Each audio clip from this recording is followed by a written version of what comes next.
There's this modern preoccupation with losing time, wasting time, not doing enough things with your time. That just kind of seems ridiculous to me.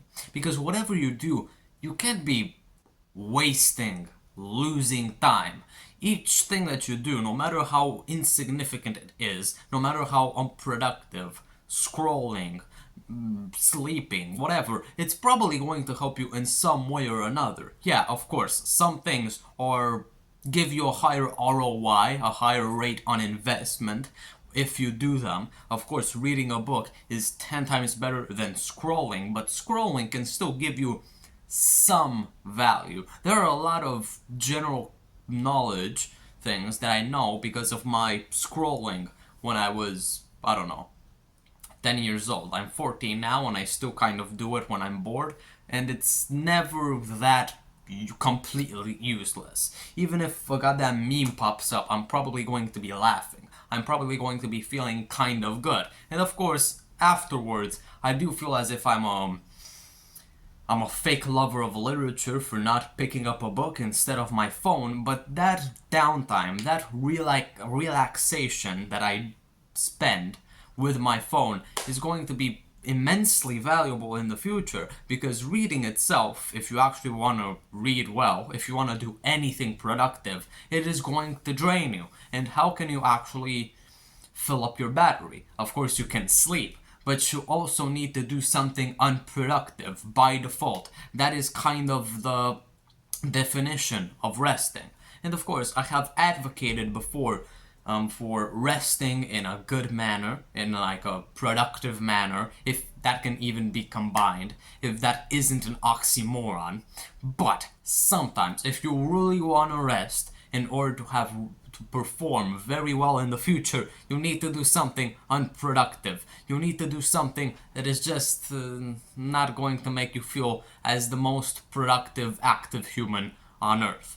Yeah, you can rest by reading a really good book without filling it up with your marginalia. You can rest by watching a really good film, but it's still going to be a lot more exhausting than just doing this.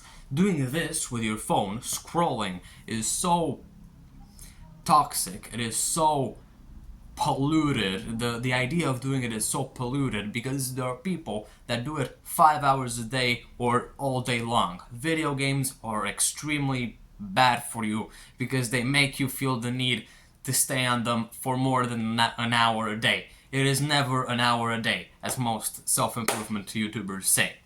But if there would be one thing that allows you to rest without taking too much, without using too much of your very low battery, it would not be that productive. And you need to realize this. If you're tired, yesterday I came home and I was just not in the mood to record, I was not in the mood to learn French.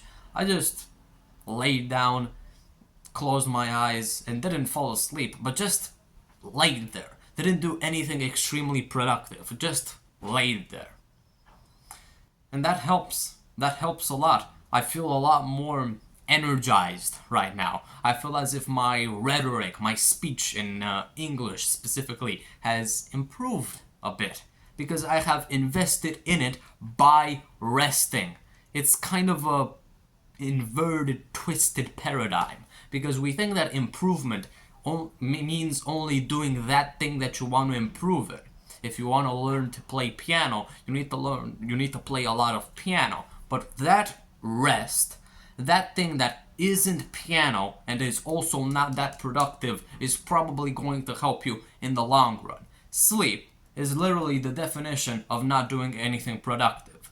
People dedicate their entire lives, their entire daily routines to get good sleep. There's a reason for that. And of course, you don't want to be one of those morons that advocates for scrolling on TikTok or YouTube Shorts, playing video games, or whatever other worthless activity that you choose in order to regenerate.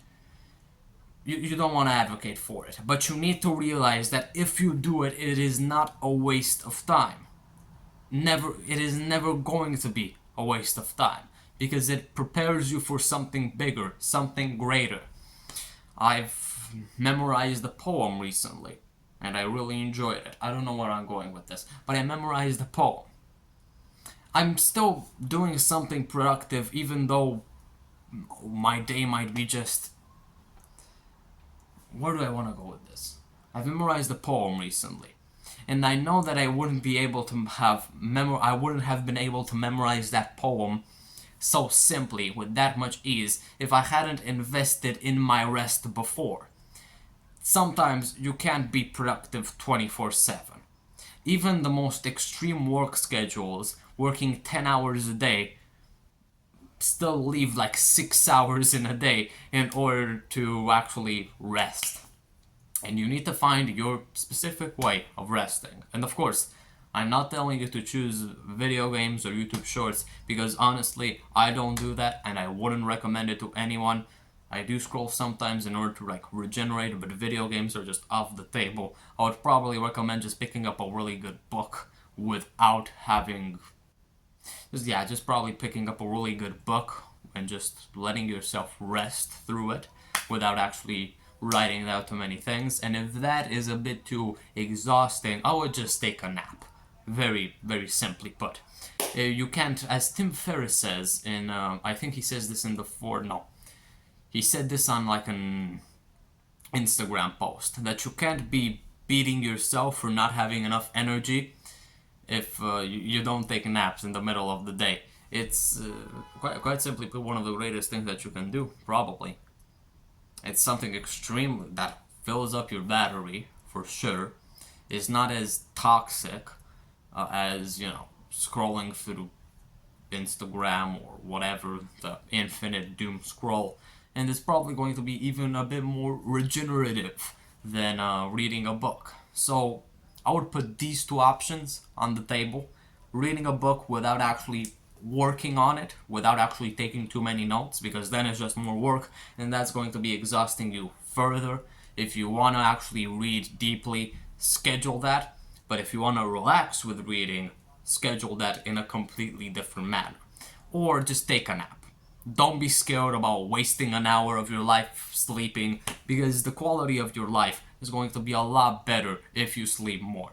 That is something I have learned through a small amount of experience. Yeah, of course, it is kind of scary sleeping 10 hours every single day and having only 14 hours of alive time, but you need to keep in mind that the people who sleep 10 hours a day probably have a better life because of that. 9, 8 hours, 7 hours, whatever you want to choose, you need to take that into account. Quantity versus quality, whatever. And even